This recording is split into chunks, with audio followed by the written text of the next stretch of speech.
I live. Yeah. Welcome back to Dice to Pixels episode something. I think we're up to 16 now. Yeah, I think this might be 16. I think. Yeah, that's pretty awesome. Chad is back in the land of the living. But unfortunately, he killed Sarah. Sarah has succumbed to the plague. Yeah. She's at home resting right now, and I'm sure Sarah will be back with us next week. Yes, we miss her. She misses us. Although actually she probably doesn't miss us because I lent her the Steam Deck. So she's busy playing Steam Deck right now. Which I had said that we would give you an update last week. And then we ended up doing a pre-recorded video, which I thought was good. Yeah. But I did buy a Steam Deck and it has arrived. So it came today. I checked it out for a little while. I had already played with one, so no big surprises. And then immediately lent it to Sarah because she's sick. So I'm going to go home, and I'm pretty sure Sarah's going to be in bed, tented underneath her blankets and playing the Steam Deck until the wee hours of the morning, which is fine. That's fine. As long as she gets better. That's all I care about. Well, we'll hopefully be back to full strength next week, which will be great. But in the meantime, Chad and I have some rants for you tonight. Oh, yeah, man. Oh, yeah. Hell yeah. So last week, PlayStation there, and again, hi, Sony. We're back. You know, we don't actually hate Sony. We don't. Actually, this one I don't. I'm not. It's a lot of people are kind of annoyed about it. I'm not, because it doesn't surprise me. Yeah. They've finally given a release date for pre-orders for their Pro controller, the DualSense Edge. Yeah. And the price, $199 American, which doesn't surprise me because I bought an Xbox Elite controller and it was over $200 a couple years back. So it's a Pro controller. Honestly, the price doesn't surprise me at all. What will kind of irk me is if, you've heard it with like SCUF controllers, where it's just like, oh man, I got this new SCUF controller. It's so good. And then like within 30 days, why the fuck is it not working anymore? Yeah. Oh my God. Yeah. You know what? I'm not the market, so I can't really speak to this, but I almost vomited when you said $200. I could tell. We have a cat. We have a cat trying to come in from the background. Yeah, we'll see if you make it, Con. Honestly, I guess that's not that surprising, and that's not that weird if you play a ton, as long as it's good. Although, I gotta say, I would be very hesitant to be buying a PlayStation Pro controller right now, given how badly they screwed up the normal ones. Yeah, that was my first thought as well. As like considering the R2 and L2 triggers, like that spring. That's the big one for me. Like for me, I would want to see them have released a fix for that, like a new controller that fixes that before I would give them the time of day on a Pro controller. Personally, I would just. But again, I'm not the market, so I don't know. Right. See, when they never came out with a Pro controller for the PlayStation 4, but they did the back button attachment, right? Which was it was a little module that I think was $40 or $50 that plugged into the bottom of your DualShock 4, and it gave you, which is all I want. Like as a gamer, having those extra two buttons just on the back of the controller. Holy crap, it makes like a ton of difference when you're playing like a first-person shooter or a third-person looter shooter, like any kind of game that requires you to keep both your thumbs on the thumbstick so you're not taking them off to hit a face button somewhere. Oh, I got you. Yep. Right? So to have those two extra buttons in behind it to, to make it like jump or reload or whatever is great. So when they came out with that back button attachment, I was like, fuck yeah, I'll buy two of them. Why they didn't include those two extra buttons on the DualSense when they first announced it, and obviously we have the reason. It's right here, and it's $200 American. Yeah. So again, I've bought Pro controllers before. I'm not surprised by the price of it. I have an Xbox Elite controller at home. It's great. I love it. I've never had an issue with it, despite hearing a lot of other people saying like, "Oh, this fucking sucks." Never had a problem with it. Mine works great. It functions properly. I love it. So we'll hi Con. We'll see how this goes. I will get one. I will get one. Yeah. But this better be the last fucking PS5 controller I ever buy, Sony. Yeah. I mean, that's the thing, right? For that kind of money, you want to know, like, they need to fix the original one first. Honestly, again, not the market. So I'm sure there are people out there that are more than happy to buy it and will get used to out of it and everything else. But man, I would be hesitant because the only thing you've shown me for PS5 is a busted ass controller that doesn't work. So then to asking me to fork over $200 for one is a tall order. Yeah. Of course, I don't have a PS5, so Yeah. because you wouldn't even sell me that. So Yeah. Apparently, though, I was seeing that PS5s are actually starting to become slightly more available now. Apparently, Really? At least in the US, there was some reports that more and more Walmarts were randomly having them in stock. So fuck, at this juncture, I wonder if they're gonna like start coming in like armored cars with fucking armed escorts, considering like the, you know. Yeah. That and the other thing I was like, obviously they're ramping up production for the Christmas season, but yeah, I feel like they're not gonna make it. No. I feel like demand's gonna massively outstrip supply again. So no surprise there. I feel like that's the theme of 2022 though. So that's not just Sony. Although I will say I didn't have any problem buying an Xbox. Yeah, which are readily available. Like you can just buy one. You can just go out and buy one, much like a Steam Deck now. I literally bought it 20 minutes after that one episode ended. Yeah.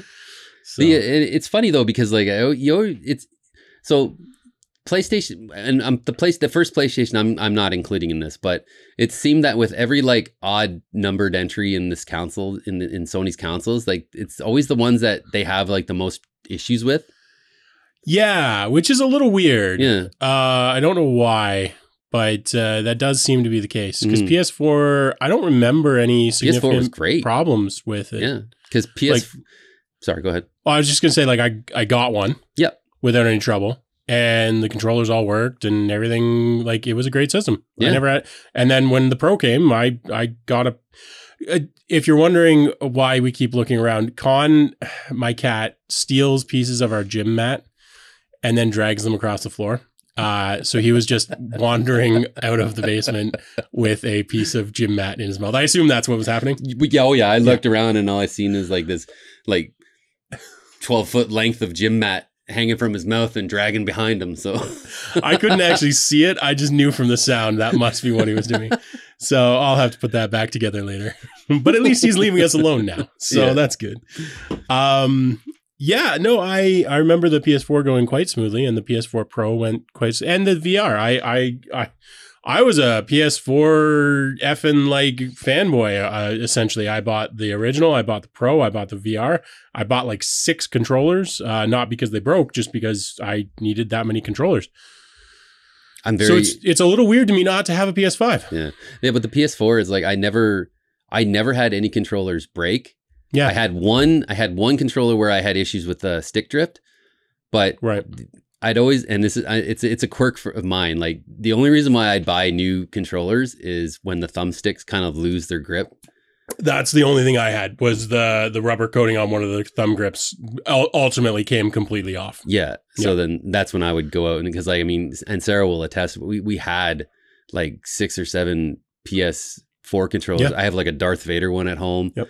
Like I'm a bit of a snob about that sort of thing. So all of mine were like the matte black version. But I had 4. And then I bought 2 more because when we were doing 4-player Diablo, we wanted to be able to swap out the controllers without having to wait for anything to charge. So the other 2 were literally just like extra batteries. That's how into the PS4 I was. And then the PS5, I mean, I tried to get one, but it's been a very there hasn't been anything that's just blown my socks off and made me like and made me say like this is why I bought a PS5, because it really, I mean, God. Now I will say, aside from Game Pass, which is excellent, I kind of feel the same about the Xbox. Mm-hmm. Like, don't get me wrong, it's a great system. I'm glad I have one. It's absolutely fantastic in every way. I really like it. It worked great when we threw a Blu-ray in it the other night. The games have been great. It's super performant. I love the system.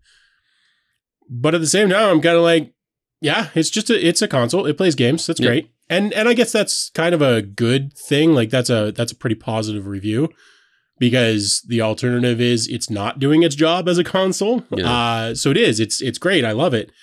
But it's not like killing me. Like it's not like, oh my God, like this is a must-have item in my house. It's like if somebody was like, hey, can I borrow your Xbox? I'd probably be like, yeah, sure, whatever. I mean, I gave away the Steam Deck right away, so why not? Yeah, the other thing we were talking about with Sony, just to continue shitting on Sony, although I feel like this is a topic that applies to everyone a little bit right now. You were talking about remakes. Okay, this I initially found out about this on again my gaming clan that Sarah and I are part of, forevergaming.com.uk. The gents are great, and I love yous. So a friend of mine there, James, started a thread about how Sony is planning on remaking Horizon Zero Dawn. Dumb. Now, this game isn't that old. It was from PS4. It looks fucking great. Yeah. You can take your PS4 version of this game and put it into your PS5 and play it without any issue. Yeah, whether you have the disc or the digital download, you can just play it. Yeah. And it was also optimized for PS Pro. So that's the upscaled 4K video, textures, all that shit. Sony, please, for the love of fucking God, can you start making some shit that makes people want to buy a PS5? Can we get some like killer apps? Okay. The Last of Us 1 didn't need to be remade for PS5. Okay. If people wanted to play The Last of Us 1, they could play the PS4 version on their PS5. Okay. We know you want money, but everybody loves money, right? We get it. We get it. Start making some good fucking IPs that people want a PS5 for. And also make your PS5 more available first. I think that's step one. Yeah, but like, you have these amazing, amazing, amazing development studios under your flag, under your banner. Don't have them remake games that are already great to play. I swear to fucking God, if I find out like in a couple weeks that you're going to go to Santa Monica and say, hey, you want to take that God of War 2018 and remake it for PS5? They will. 100%. Oh, I was so pissed off about that. So I wonder about this a little bit because, to your point, like they should be using their time much more wisely. But I also wonder, you take a game like God of War, remastering that is going to take 20 minutes. Because like, what do you actually do? All the textures are fine. All the models are fine. What is it that you're remastering? Are you just putting a new title screen on it and calling it a day? Like, I actually don't know. And to be fair, I haven't played these remasters. Obviously, I don't have PS5. But what the fuck are they remastering? Yeah. Like The Last of Us 1 was like straight up a remake. Like if you took the PS4 version and the new upgraded PS5 version, like it is a straight up remake. They flat out took the original game and fucking remade visually everything. But like, what was the actual practical change? Like I can imagine them enabling things like HDR and maybe even some light ray tracing and some like volumetric fogs and stuff like that. It seemed to be all about particle effects. Yeah, sure. But I'm like, I don't know. Did those really not exist at all in the original? Or did they just like take the graphics slider and like turn it up a bit? Because like that feels to me like what they're doing. In which case, I mean, they probably aren't spending any actual time on these remakes. They're just cranking the graphics settings and shipping them. Because like the PC versions already have a lot of these graphical, like I feel like everything they're doing for the PS5 remakes, and this may not be fair, to be clear, I may be talking out of my ass, but I feel like all of these things are already developed.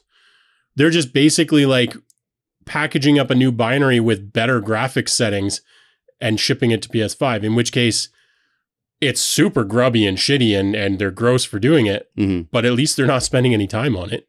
Yeah, but it irks me that, and we were talking about this before. It's like there's no, we just talked about it. There's no killer app that when you see a PS5, you're like, oh God, this makes me want to buy. I have to buy a PS5 because of this game.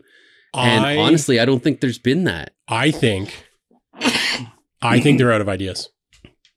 I do. I really do. And it's not like, oh, there are no new games coming out, because of course there are new games coming out. But here's the crazy thing. It used to be that games came out on a pretty slow schedule.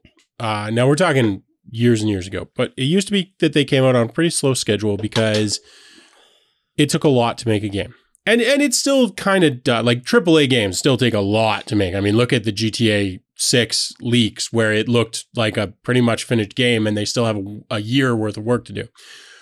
But indie games come out like every day, like more than every day. I go through the Steam listings and there are like dozens sometimes a day. So I feel like the innovation at the top is, it seems less interesting because it's already happened at the bottom. You know, somebody tries to do something really cool in a AAA title that's going to be like innovative. It's going to be the killer app. It's going to be like, oh my God, this is amazing. And then some indie dev who just beats you to the punch makes something that's just as good. Mm-hmm. And maybe the graphics aren't, but the gameplay is. And really that's what matters. Yeah. So like, I think if you're into racing, for instance, there is killer apps. You are not going to find a better racing game than the current modern console games. Yeah, like Gran Turismo 7. Right. And that's what I'm thinking. Like, I actually legitimately saw a YouTube thumbnail talking about the new cars in Gran Turismo. And at first, I thought it was a photo. I was like, it was of, I think it was of McLaren P1 maybe, or something like that. And I saw it and I'm like, that's just a photo. And then I'm like, oh no, that is a render. Oh, okay. All right, cool. So like the graphics are crazy. Now, in fairness, where are they going to go from there? Like you can't go better than like, oh, it looks like a photo, right? Like that's already as good as it gets. So, but for racing, I think there is a killer app. For first person shooters, where do you go, right? Like what new innovation is there to do? You can make things look better and they will, but like, to me, that's the only thing that, you know, like things looking better, cleaner textures, better detail, more draw distance, blah, blah, blah, blah, blah, and whatever. It's hard to sell a game on that, man. I mean, it's not like there are people that will buy it, of course, but like it's hard to make an ecosystem around that, which is why when we were talking a bit earlier and we were talking about game studios and I said, I'm not going to give you my answer. Yeah. Because I'm going to wait until the podcast. Yeah. I think all these game studios that are being sold, I think they're about to go out of business. They were about to go out of business. And I know that sounds weird because people are like, no, these are like reputable companies that have like, they've had hits. They've got money. They know what they're doing. If I'm in the gaming sphere right now and I'm trying to target AAA games, I'm thinking like, what the fuck am I going to make?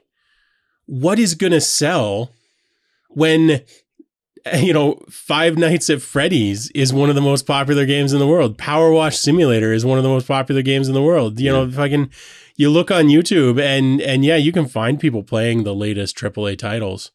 Yeah. You can find just as many playing fucking Lawnmower Simulator or Lawn Care Simulator or whatever. Like, if I'm AAA, I'm looking at that and being like, we are toast. Our day has come and gone.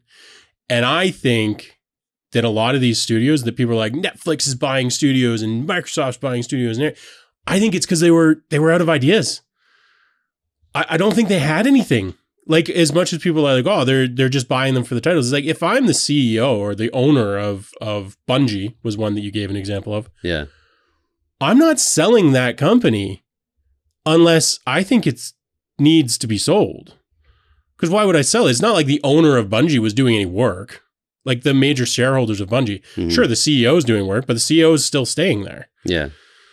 So when I see something like that, where it's like a business that should be profitable and ostensibly is profitable and it's being sold, I'm like, there's more to it than that. Oh, and Bungie especially, they've gotten dirty with fucking Destiny and the monetization in that. Yeah. So their Halloween thing just started this past Tuesday, and already they have a fucking $10 like it's a cosmetic pass. Like you get this book for this fucking Halloween festival, right, to fill out. Fuck that. But it's $10 $100 more to get the premium one, which gives you access to you can unlock these fucking cosmetics and emotes and all this bullshit. Fuck that. No, man. Like, No, I hate that shit. Dog shit. It's such dog shit. And it doesn't help. It doesn't, the event is the exact same thing it was last year. Yep. The same bugs that were in it last year are still freaking there this year. Well, that's not good.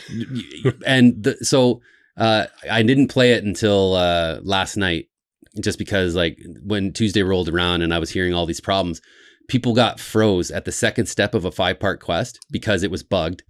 And then I also heard that people were stuck on step 5 because it was also bugged. So it's like, man, like these little monetization, we've said it before about battle passes, season passes, and we're going to have to actually, when Sarah comes back, we're going to have like a talk about microtransactions again, because we had one recorded, but sorry, I'm still getting Chad's over the plague. Dying a little bit. He's still dying a little bit. Yeah, I have minor plague now. So yeah, we only had lesser restoration, not major. Yeah. So yeah, it's something that we talked about, and there's a lot of things that we could probably dissect in that. Yeah. But yeah, going back to these remakes and fucking reboots and reissues and all this shit, like and saying like developers are out of ideas, and it's like I agree, yes. And I look at a lot of these games that have come out, and they're all like the same thing. If it's not a Souls-like, yeah, it's an open world stealth crafting game.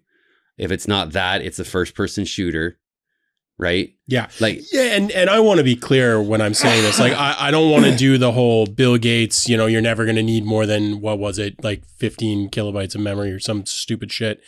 That's not what I'm not saying. There will never be a new game that's innovative.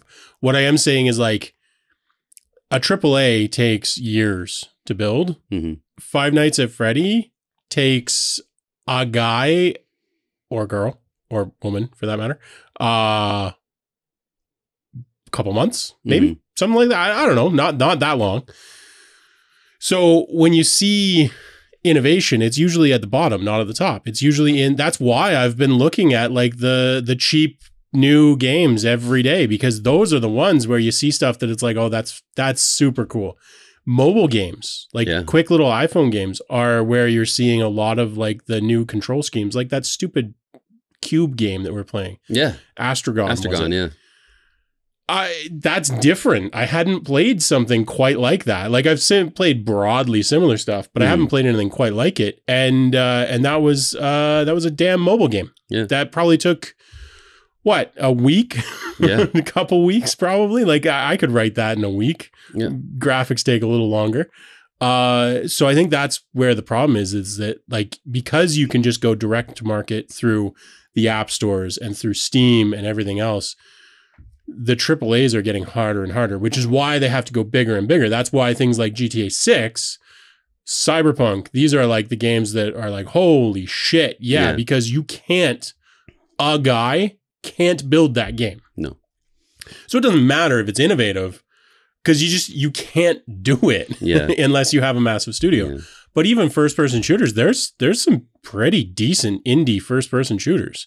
I think it was called like Bright Memory or something. Yeah. It's on Steam. I'm going to have to check it out, but you look at that, and I think that was made by like one guy. Yeah. And you look at this thing and you would swear it was made by like a AAA team. It looks fantastic. Yeah. And a lot of that is, graphics, like texture packages are becoming more of a thing. Yeah. Unreal Engine, you can just license it and build a game. Unreal Engine 5 is going to be a fucking, oh my God, dude. Crazy. Holy. But like all these things are making it easier and easier to build things like first person shooter. And there's only so much room for improvement. Mm-hmm. Most of the room for improvement in first person shooters is going to be, look and feel. And that doesn't take a studio. Yeah. The look does, like ostensibly graphics for a game like that do. Mm-hmm.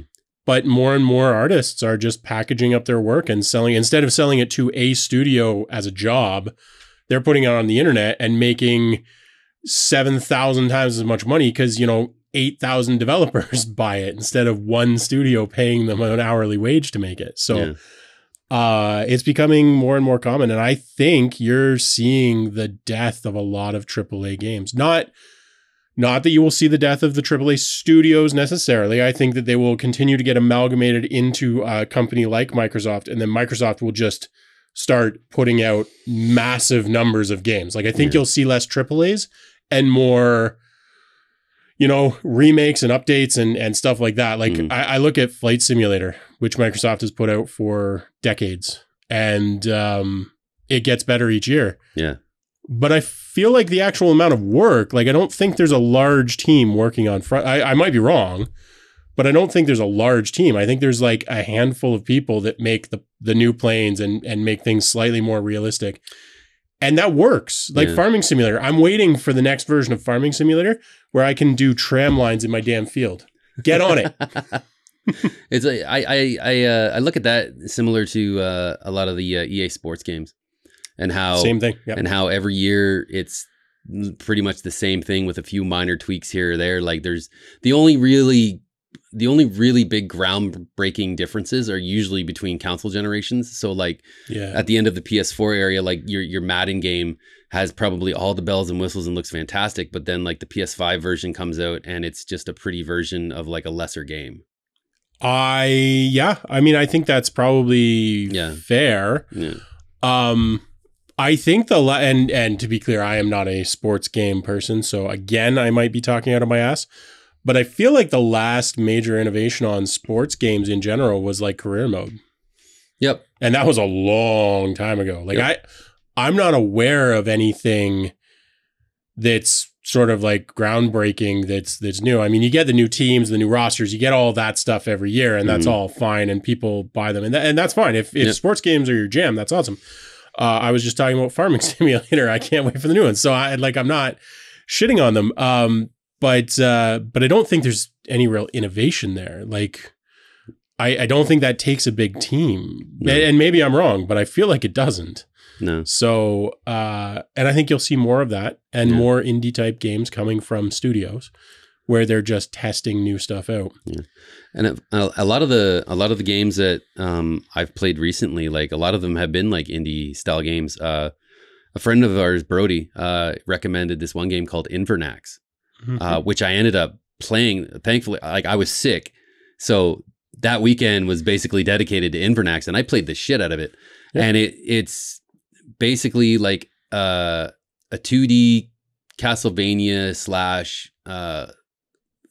Zelda 2: The Adventures of Link / like your 2D side scroller with kind of like Metroidvania. Yeah, you showed me the screen caps of it and everything. Fucking holy man, gory. Like, just the first, and I wrote in my review, like, the first time I killed an enemy and its blood like splattered on my sprite and it stayed on my sprite, I was like, oh my God. And it's like, it's a hard game. So, I mean, insofar as retro feel, oh God, yeah, this has it in spades. Yeah. But it was such a fun little game, and it was only like $12. Well, I was going to say, I think that is, if I had to guess, and I've been wrong, so been wrong more than once. I think that we're going to see, with places like Microsoft and everything else, I think you'll see things like Game Pass. It already has a lot of games. I think it will have a lot of games in a few years. I think it's going to have thousands of games. Maybe not in a couple of years, but like sooner or later. Mm-hmm. And each of them most of them won't be super high quality, but they'll appeal to a smaller part of the audience. And then I think they're going to try and make up audience in aggregate.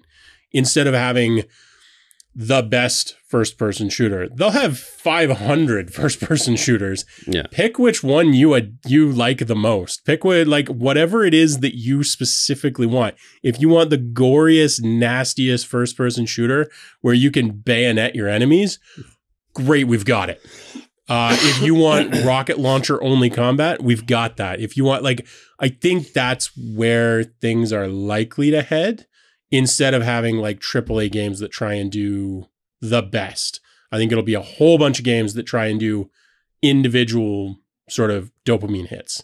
A modular game server.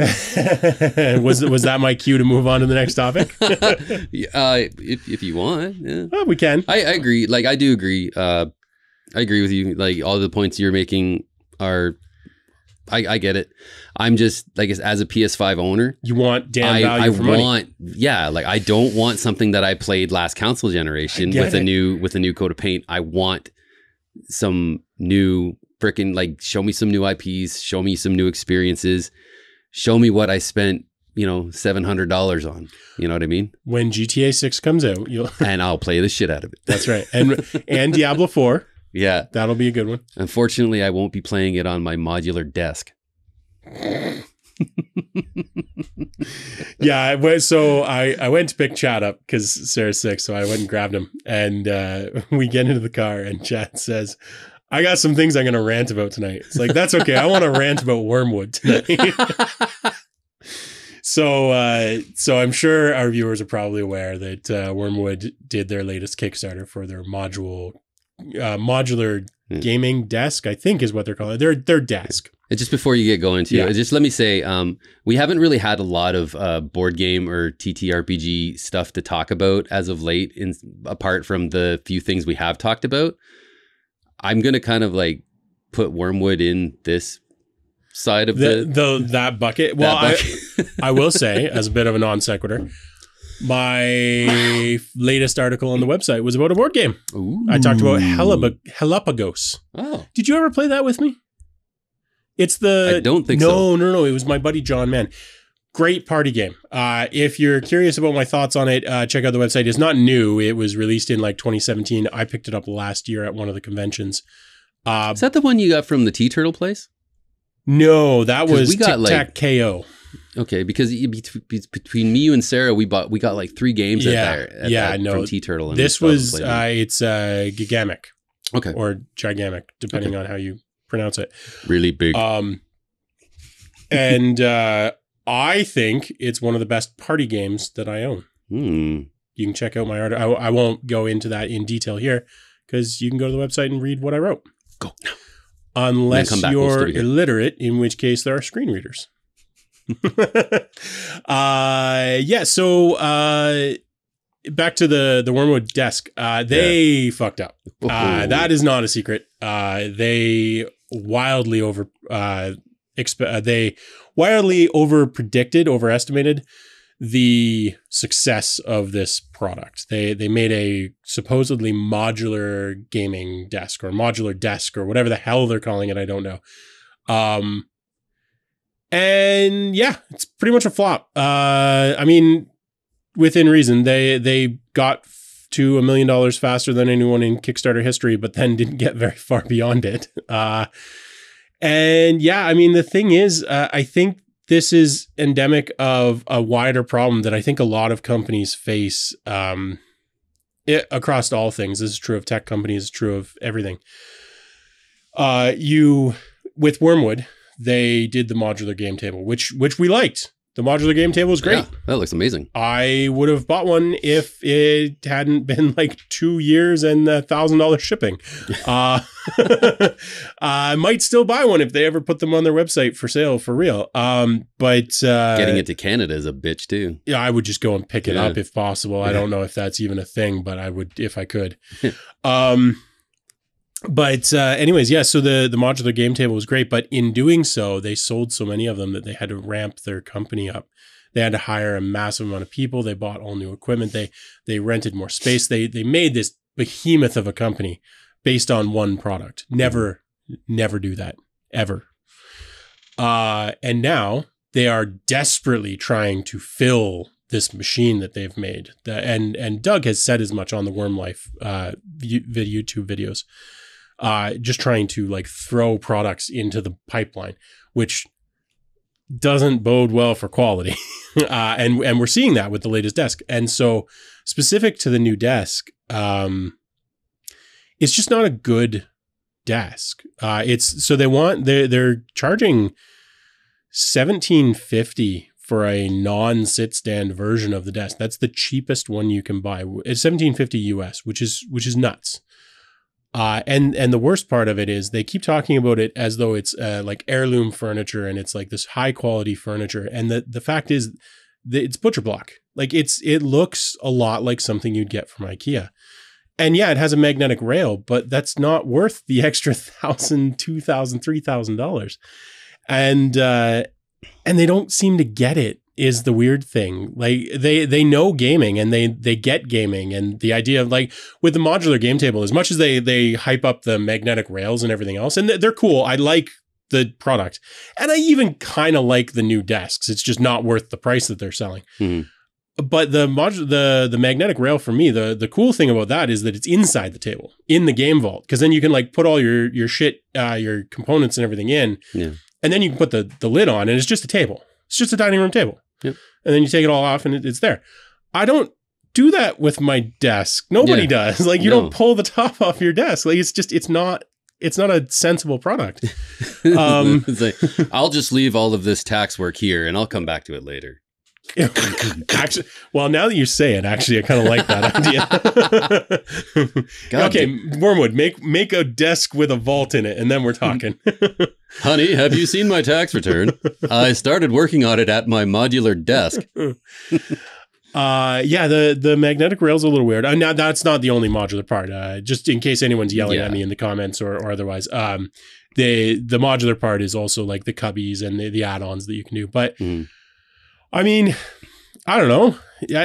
Most people don't use cubbies. Most people don't have cubbies on their desks. And do you really need them to raise and lower with you? I mean, and is it worth the $2,000 to get that functionality? Exactly. And we talked about this on the way in too. Like, this is a product that I have absolutely zero interest in whatsoever. Sarah and I had just got a desk, and our desk that we have at home for our computer is relatively small. Yeah. It has the little seat, like the little kind of open air for the tower. And then underneath there is like a little bookshelf thing that we have. I think Sarah has her knitting books and stuff in there, which fine. And then the rest of it is open. We have the elevated one for the one monitor, the other monitors there, speakers. Yeah. Fine. That's all we need. Yeah. I don't care about all of this other stuff that they're offering because it doesn't appeal to me. No, well, there's things that do appeal to me about it, but only a little bit. Like there are things that make a lot of sense with a table that make no sense with a desk. Yeah. For instance, like the cell phone charger that they have, like the little cell phone charging accessory that it's got a battery in it and an inductive charger, and you can like snap it into the table and then put your phone on it. Mm-hmm. Amazing. Useless for a desk. Yeah. I'll just plug an inductive charger into my desk and have it powered all the time. I won't worry about a battery. Like, what the fuck? With the table, that makes sense. I don't have power cords running to my table because why would I? So like there's weird stuff like that where it's like, this isn't a product that makes sense. And I equated it to some other products. I won't mention the specific product that I did for reasons, but I equated it to some other products that are not expensive enough or their quality doesn't match the price. Mm-hmm. So there are things that would sell better if they were more expensive. Same product, but more expensive because it would seem more luxury. Yeah. This is not that. It looks like something you would buy from IKEA. Like honestly, the desktop on those does not look very much different or better than the top of the crappy husky rolling toolbox that I've got just over there. Yeah. They look about the same because they're butcher block. Butcher block it's fine. I don't have anything wrong with butcher block, but I'm not paying thousands of dollars for it. That's stupid. Yeah. And I think that's the problem is like they price this at a level that there are people that will pay $3,000 for a desk, just not that desk. Mm-hmm. And there are people that will want that desk, but they're not going to pay $3,000 for it. No. And $3,000, by the way, is being generous to them because I priced out the desk that I would buy and it was $6,000, which is just like, give me a fucking break. And like, at that juncture, I mean, considering the cost, like shipping costs and whatever have you, if you have $6,000 to burn on a desk, I think that's when you'd be going to the local woodworking company in your town or your city or somewhere local and say, hey, Can you just build Can you make me a really bitchin' desk? exactly what I want to the T? Like the kind of desk that, and we talked about this, where that you would see in like the penthouse of a 100-story freaking office building. The big man owns it, you know, like. Well, and more clever too. Like it's because so the thing is, like, there's executive desks, which is what people spend that kind of money on, is executive desks, and they are not sit-stand desks, and they don't look like that. Mm-hmm. That's fine. There's a market for that. And there's a market for like geeky desks. But for me, if I was going to spend extra money on my desk to like make it geeky or like more like tech nerd friendly sort of thing, Mm-hmm. there's this awesome, so there's DIY Perks. I think it's called DIY Perks. YouTube channel. Guy's great. He only posts like once a month or so, but he does like really cool, like hacked together product videos. Like he took a PS5 and like bronzed it. So he remade all the body panels of the PS5 out of brass. Did he do the one that he made it like it looked like an old school like VCR, like with the wood kind of cover and shit like that? Exactly. That's him. That's the guy. And he does beautiful stuff. Absolutely beautiful. Magnifique. He made a monitor shelf, which is one of the products that Wyrmwood is selling in their latest campaign. He made a monitor shelf with built-in speaker system. And it was a good speaker system. Like he used high quality speakers and he built it custom so that it had the right resonating chamber volume in it. So it actually had, like, even the subwoofer had enough space to resonate. And like, obviously you can only hear so much of the quality when it's on a YouTube video. But like given the other products that he's built, I have every faith that it sounded amazing. That's the shit I'd be spending money on. Mm-hmm. Not a desktop that looks kind of like I got it from the local lumber store or the local Home Depot. Yeah. Now, all of this to say, if you like the Wyrmwood desk and if you backed it, like, great, good. I'm sure it will be well made, and I'm sure it will last a very long time and everything else, and that's great. But man, did they not do their research with that Kickstarter? Oh. At this point, I don't even think it's going to fund. No, because it actually went backwards. The people are moving from the higher tier to the lower tier. It actually went down, which is not a good sign. Well, and even that Worm Life video, when it released earlier in the week, and the title of it was basically we messed up. Yeah. And I didn't even watch it because I knew we were gonna talk about this today. Yeah. But yeah, like I remember we were talking on the way over too, and one of the things you had told me that they had said was streamers are gonna love this. Yeah, which was dumb. Like, do they not understand? Like, almost all of the streamers that I watch, like on like GTA RP, whatever, I have never once seen any of them show their desk on stream. No, and if they do, they show a very limited top-down view of it. Yeah. Like there are people, so there's two categories of people that show their desk on a regular basis. One of them is like a trading card streamer. So people who open Magic or Pokemon or whatever, and they'll have a top down, but they usually have a green screen mat so that they can put effects up and stuff.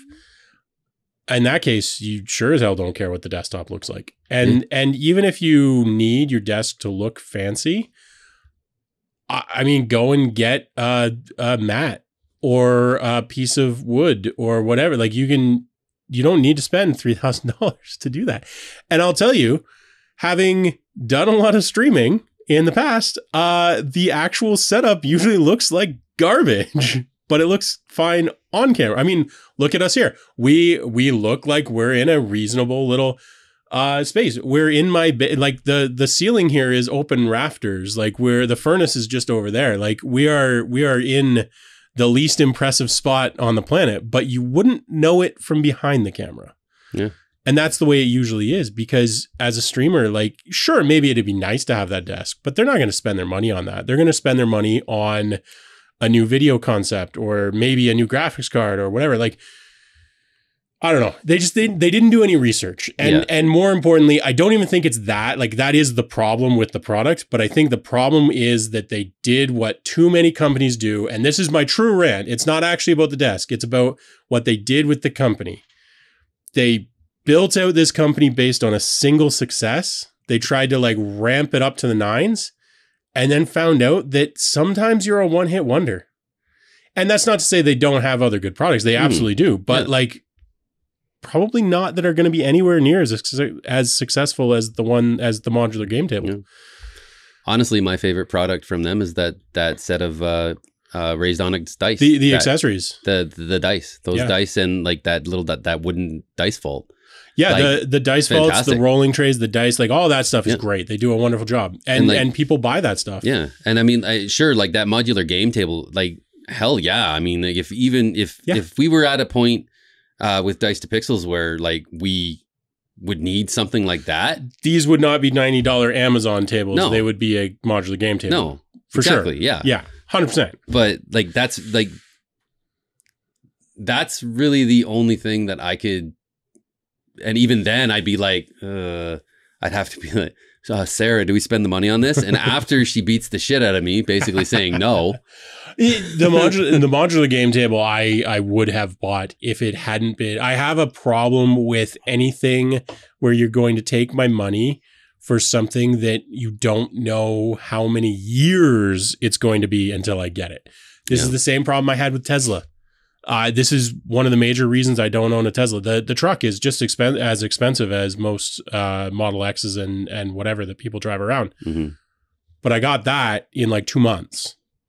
I would have gotten a Tesla in like maybe 16 months when I went to look at one. It's like, I'm not doing that. Yeah. And also I'm not totally sold on an electric car just yet because, well, we were renting a place. We are still renting, but we're now at least renting a proper house, so I could install a charger. But that, anyways, not to go too far down that. But it's the same problem I had. It's like we will get you this sometime, not like next month, not like in a couple months, like 18 months. You might get your table, and it's like, no, fuck off. I'm not doing that.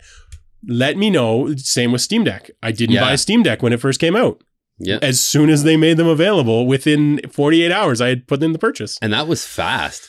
Like, holy shit, that was fast. Like you ordered that, but you ordered that pretty much right after we finished episode 14. It was under 2 weeks. Yeah. But it was under 2 weeks. So, and that actually was a bit of a surprise because when I first looked at the website, it said 1 to 2 weeks. And then in Canada, they moved it up to 2 to 4 weeks because they were having some shipping problems. Yeah. But apparently, I guess they've solved them. I don't know. I mean, technically 2 weeks was at the lower end, but I think they've solved their backlog in Canada. So if you're looking for a Steam Deck, you can definitely get one pretty quick. I got mine just under 2 weeks. So. And now it's completely riddled with plague. Yeah, now it's a plague. It's a plague deck now. Deck. And by the way, I bought the base model. Yeah. I did not spring for the big one because after doing a fair bit of looking, and I confirmed it today by installing something to the SD card, it works great on SD. That's good. I can't vouch for like crazy AAAs because I just haven't installed any. I'll try World of Warcraft though because we checked it out. Sarah will learn about this eventually from the episode, but we're not telling her just yet. You can play World of Warcraft on them apparently, so I figure that'll be like the AAA that I play because. I figure that'll have lots of loading and everything. So I'll try that on the SD. And if that works, I think everything will work. Yeah. So. I imagine she's probably going to be living her dream of playing Vampire Survivors wherever she wants to go. I almost installed Vampire. That was almost the first thing I did. But actually, I grabbed 2 new games from Steam just this morning, maybe last night. No. Neither of them were good. Yeah, unfortunately. Well, okay, actually, I can't say that. The one was not good, but probably will be. It was, I'm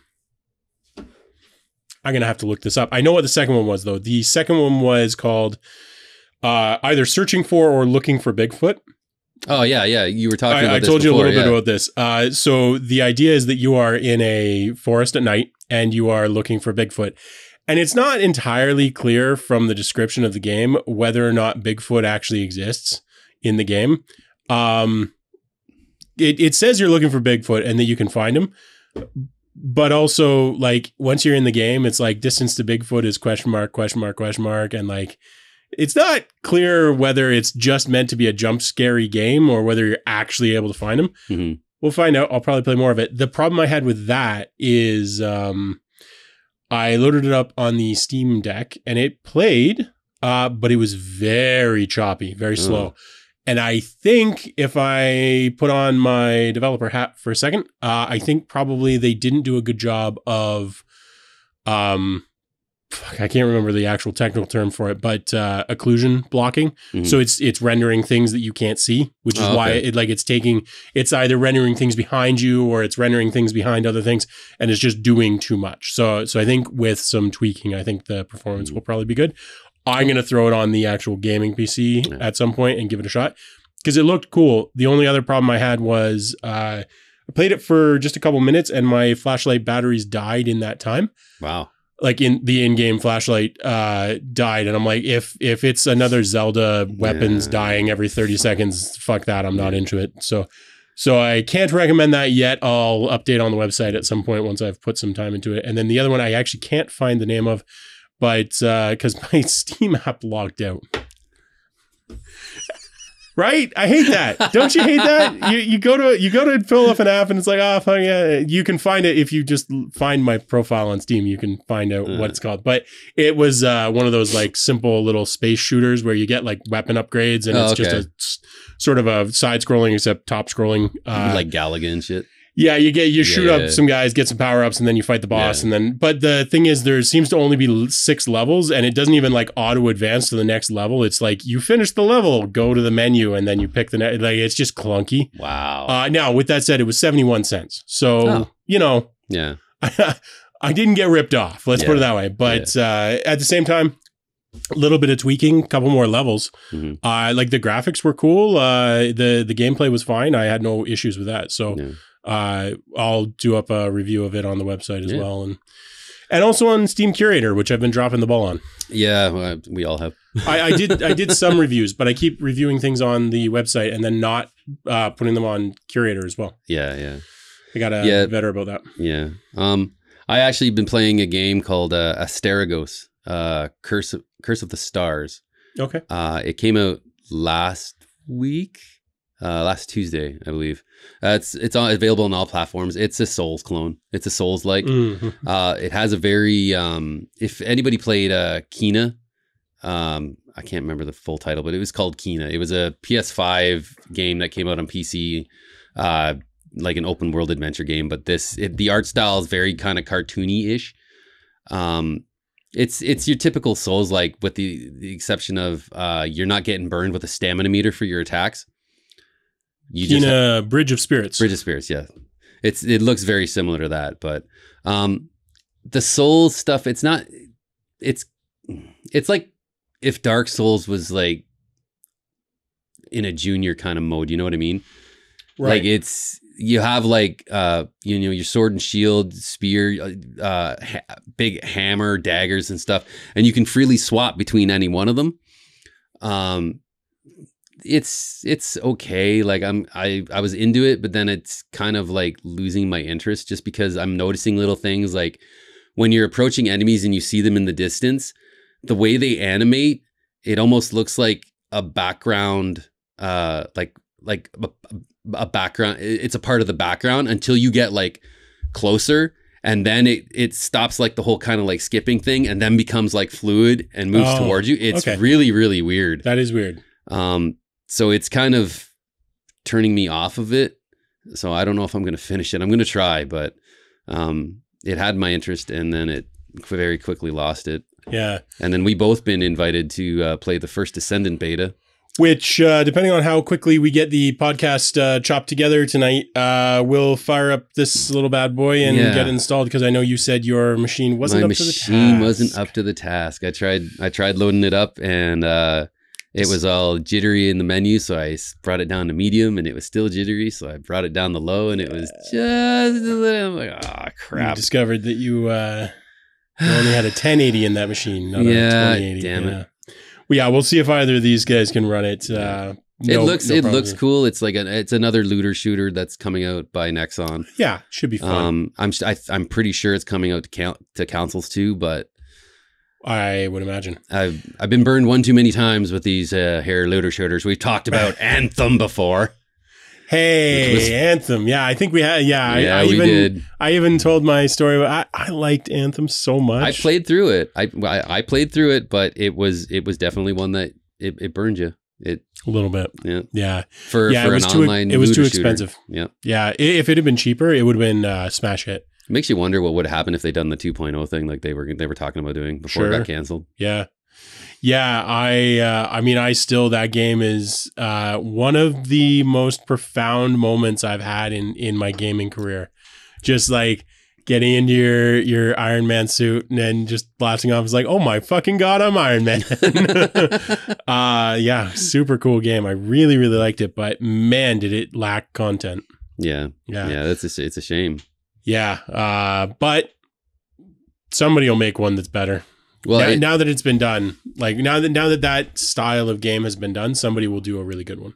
Well, and talking about when you were saying like everybody's just out of ideas, again, it's another example of something that, with the exception of like the Iron Man suits, it's something that the way it was structured is just something that everybody's done already. Yeah, well, I think that's part of it is that I feel like they tried to do something new, like not just the Iron Man suit thing and like the flight and everything, but I think they tried to do something new with the way that they were doing world events and stuff, where you kind of like you saw everybody else around and you could like drop in and there was only some of it that was instanced, and it was a little bit like World of Warcraft in that way, but nowhere near as deep, right? Like there was so little to that game. If it had been a much larger map or had way more stuff to do, I think it would have been better. Yeah. But my God, that was still like my buddy John and I, when we first got that, because that was back when I had the 2 TVs and the 2 PS4s. Yeah. And we just flew around shooting shit. We didn't care about the game. It was just so cool. Yeah. Incidentally, the game I was talking about earlier, the 71 cent that is currently a don't recommend, is Mission in Space, is what it was called. I will not buy that. Don't buy it yet. It might get better though. Okay. Because Fantasy Background Generator got a lot better. Yeah, like it was okay, and then it got good. What about the greatest game ever made? Morris Cave? Yes. I loaded it up on Steam Deck. And? It almost works. What? So there's 2 problems. One I think is very solvable. The other one is less solvable. So the Steam Deck can technically play any Windows game, but technically being the keyword. Yeah. So I fired it up, and actually I had never tried it with a gamepad. Mm-hmm. So much better with a gamepad. I'm gonna hook my Xbox controller because it's a side scroll platformer, right? So of course it's better with a gamepad. So I'm gonna throw my Xbox controller on my PC and play it there. It's a great Steam Deck game. The problem is there was 2 problems. One, when I picked up the like flamethrower wand, there wasn't a button assigned for it, so I couldn't use it. So that was a problem. And then I managed to jump down a pit, and I guess just the emulation isn't quite right. Instead of like hitting the edge and dying, I just kept going. So near miss on the Steam Deck. Sounds like E.T. when you're falling down the pit in the old Atari E.T. game. Yeah, I'm gonna, and I can pretty much guarantee I know exactly, like I can almost visualize the exact line of code that's not working correctly. So I'm gonna email the dev and just be like, hey, this is like so close to working on Steam Deck. If you just fix this collision box, I think you can play it on Steam Deck. But yeah, I still love Morris Cave. I still have not gotten anywhere close to beating it. The game dev. Best 71 cents I've ever spent. Who the fuck are you? You smarmy little shit. How dare you, good sir? Yeah, and Morris Cave, love it. Hell yeah. Say, do you want to end on this? Seeing as we couldn't. What's our time? We're. Oh shit. Yeah. So seeing as we couldn't answer this question last week, John. Oh. In our podcast question thread on our Discord, our buddy John asked, "What's?" I'm stealing the camera so he can see me doing this. Ooh. Asked, what's some of our favorite scary games? Sarah, you can answer next week. Are you fine with that? Yes, I'm absolutely fine with that, Chad. No. Oh, that's great, honey. Thank you so much. I feel terrible. That's almost right. No, Sarah's, I love you, honey. Sarah's answer is a delayed World of Warcraft patch. Yes. Yeah. Yes. Or server maintenance right after a patch. God, I don't. Do you have one? I don't think so. I'm trying. There's been scary games that I've played. I think the first Fear game.